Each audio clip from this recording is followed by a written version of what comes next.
Have you ever been dishonest? Well, stand in line. Being honest can be hard, inconvenient, and even embarrassing. Our story today comes from Luke 19 and involves a guy who was a master of dishonesty, Zacchaeus. The name Zacchaeus means pure one, but Zacchaeus was anything but pure. He was not only short in size, but he was short in morals as well. You see, Zacchaeus was a tax collector, and he made his money through a practice called tax farming. Here's how it worked. Tax collectors would go around collecting the usual taxes, but could also make money by charging people extra. So these tax collectors were super motivated to make taxes as high as possible so they could stuff their pockets full of cash. This didn't make the taxpayers very happy. And the thing about Zacchaeus was he was no ordinary tax collector. He was the chief tax collector in one of the greatest taxation centers in Palestine, making him one of the wealthiest people around. He was like the king of tax collectors. But that wealth came at a cost: loneliness. Because of his dishonesty and corruption, he was despised by the townspeople and considered an outcast throughout the city. Friends weren't likely a part of his daily routine, and it's safe to say he didn't feel loved very often. But that was about to change.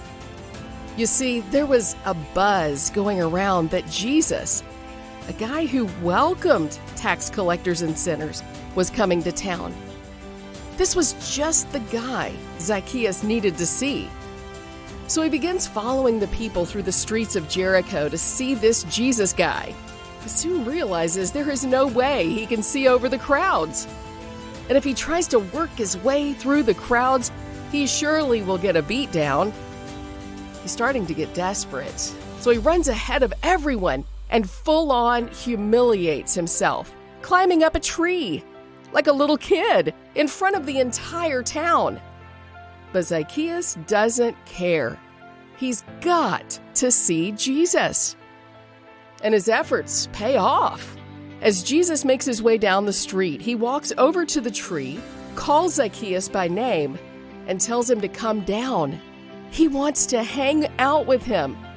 Zacchaeus is absolutely stoked. Jesus knows my name, and he didn't say it with disdain. He wants to hang out with me. I can't believe it. This has got to be the best day ever. But it gets better.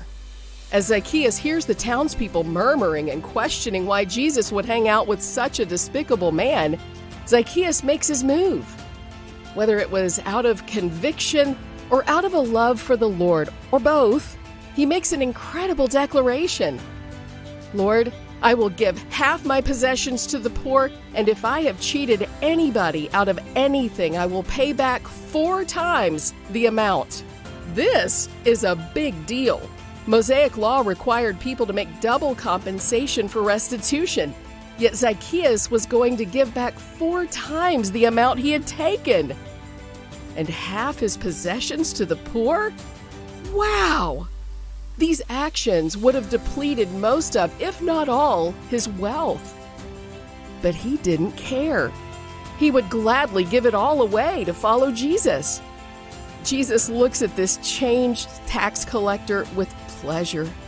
Salvation has come to the house of Zacchaeus, one of the most despised people in the area.